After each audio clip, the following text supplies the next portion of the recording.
सासू माँ बदल गई।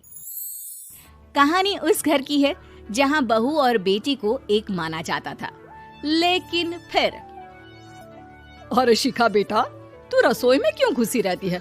जा, रोटी मैं बना लूंगी। नहीं नहीं माँ जी, आप बैठिए, बस सारा खाना बन ही गया है। श्वेता को बोल देती हूँ, वो खाना लगा देगी सबका। सॉरी भाभी, मेरे पास वक्त नहीं है। माँ, मुझे पैसे देना, पार्लर जाना है। हाँ हाँ चली जाना, भाभी को भी ले जाना। वो भी जाने को बोल रही थी पार्लर, पर पहले ना मदद कर दे उसके खाना लगाने में।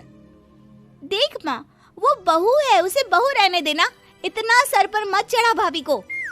श्वेता, ज्यादा मत बोला कर। बहू और बेटी में कोई फर्क नहीं होता है। जा जाकर काम कर। ननद को माँ का भाभी से इस तरह प्यार करना बिल्कुल अच्छा नहीं लगता। वो बार बार किसी न किसी तरह माँ को भाभी के खिलाफ भड़काती रहती, लेकिन कोई फायदा ना होता। एक रोज, अरे बेटे किशन, जा बहू को कहीं घुमा कर ला, सारा दिन घर में काम करती रहती है।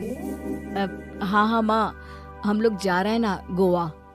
अच्छा जी, भाभी ने तो हमें बताया भी नहीं। वैसे तो सारी पंचायत करती है, ये गोवा वाली बात क्यों छुपा गई हमसे? अरे क्योंकि उसे खुद नहीं पता था बहन।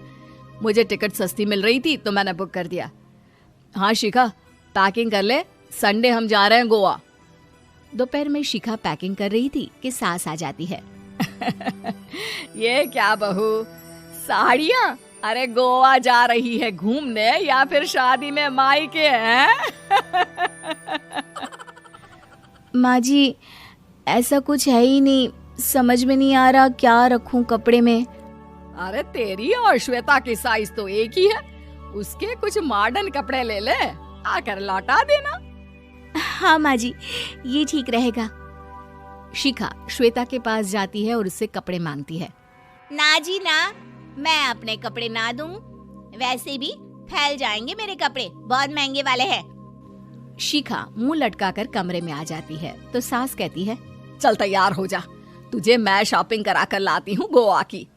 बस फिर क्या था, सास बहू निकल जाते हैं मार्केट और एक से बढ़कर एक ड्रेस खरीद कर घर आते हैं। पहले बता देती कि नए कपड़े दिलाने वाली है भाभी को, तो मैं अपने ही दे देती ना भाभी को, मुझे दिला देती नए कपड़े। देख श्वेता, परिवार का मतलब सबके साथ रहना होता है, ना कि सिर्फ अपना सोचना। वैसे भी तुझे अच्छे संस्कार सीखने चाहिए।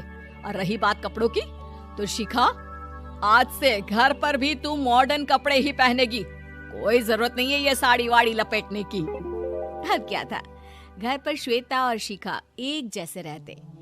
एक बार पड़ोसन आती है। अरे बेटा, अपनी माँ को तो बुलाना, जरा बात करनी है। शिखा सास को बताती है और रसोई में चली जाती है। ये आपकी बेटी बहुत बड़ी हो गई है, इसके लिए एक रिश्ता है, कहो तो बता दूं। ये बेटी नहीं बहू है, घर में सब एक जैसा ही रहता है। वैसे मेरी बेटी भी बड़ी हो गई है, कोई रिश्ता हो तो जरूर बताना। पड़ोसन रिश्ता लेकर उन लोगों के घर आती है।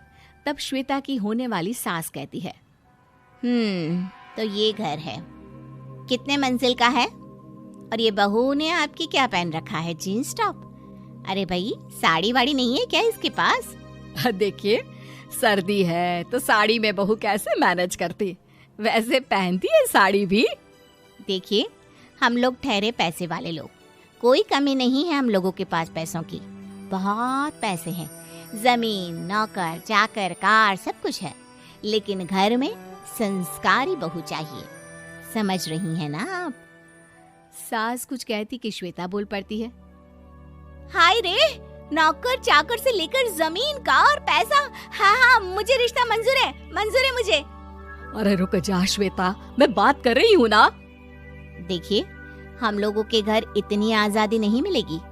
अरे हाँ कर देना माँ, हाँ कर दे जल्दी से। सास क्या करती, बेटी की शादी ऐसे घर में कर देती है जहाँ ना उनके विचार मिलते हैं और ना ही आचार। शादी के बाद एक रोज फोन पर, श्वेता बेटा, एक बार घर आ जा, बहुत दिल करता है तुझे देखने का। माँ, वो घर पर बहुत काम होता है, कैसे आऊँ? बड़ा घर है, लेकिन आने जाने वालों की लाइन ही लगी रहती है। बेटा मैं तो जानती थी उस घर का हाल, लेकिन तू ही नहीं मान रही थी। माँ देख, हर घर का यही हाल है। तेरी बेटी को यहाँ घूंघट हटाने की परमिशन नहीं है और एक तरफ भाभी स्कर्ट पहनकर घूम रही है। बेटा मुझे क्या पता था कि मेरी बेटी को ससुराल के नाम पर पिंजरा मिल जाएगा। अच्छा माँ, फोन रखती हूँ, सास को गर्मा गर्म रोटी खिलानी है। तुम लोगों की तरह नहीं कि एक रोटी बनाओ, एक सब्जी बनाओ, फिर सारा दिन फ्री होकर घूमो।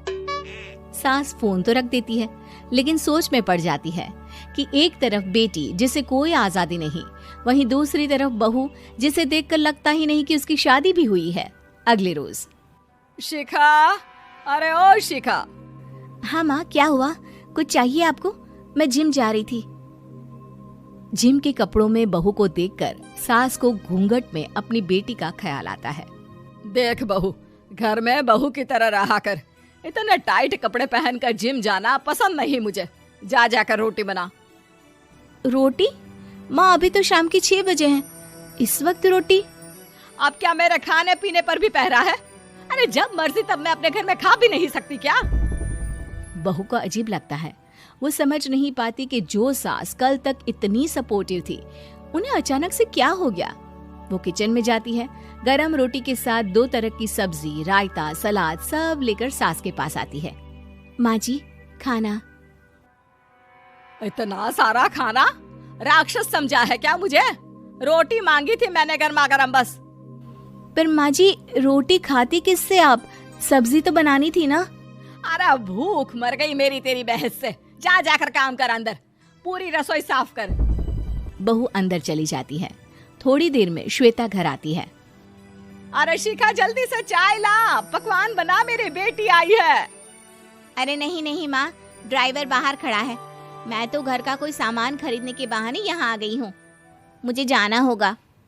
अरे बेटा, पर कितने दिनों बाद देख रही हूँ तुझे, रहने आ जाना 2-4 दिन के लिए। आ जाऊंगी माँ, जब मेरी सास मरेगी तब। मैं तो रोज मन्नत मानती हूँ कि मेरी सास मर जाए तो अच्छा है। अच्छा चल, जा रही हूँ माँ। हे भगवान, कैसे कैसे दिन देखने पड़ रहे हैं मेरी बेटी को। सास अंदर जाती है, जहाँ श्वेता की जिम वाली सहेली का फोन आया होता है। क्या बात है, आज जिम नहीं आई? अरे पता नहीं यार, आज माँ को क्या हो गया अचानक। पर खैर कोई नहीं, लगता नहीं कि मैं अब जिम आ पाऊंगी। शिखा स्पीकर पर बात कर रही थी, जिसे सास सुन रही थी। यार ये सास ना होती ही ऐसी है। मैं तो कहती हूँ बुढ़िया जल्दी मरे और तू आराम से जिए। शिखा को सहेली की बात पर गुस्सा आ जाता है। माँ के मरने की कौन सा बच्चा दुआ मांगता है मोहिनी? आगे से ऐसी बात मेरे सामने मत करना। हमारे घर की शोभा ही माँ है। क्या हुआ जो थोड़ी सख्ती दिखा रही है? उसमें भी कोई ना कोई उनकी भलाई ही होगी। मैं तो कहती हूँ भगवान मेरे जैसी सास सबको दे, जो सिर्फ माँ की तरह है। सास वाली तो कोई बात ही नहीं है उनमें। सास ये बात सुन रही थी। उनकी आंख में आंसू आ जाते हैं कि क्यों वो बेटी की किस्मत में बहू को भी भागीदार बना रही थी। शिखा, अरे ओ शिखा, क्या हो गया? जिम नहीं जाना क्या?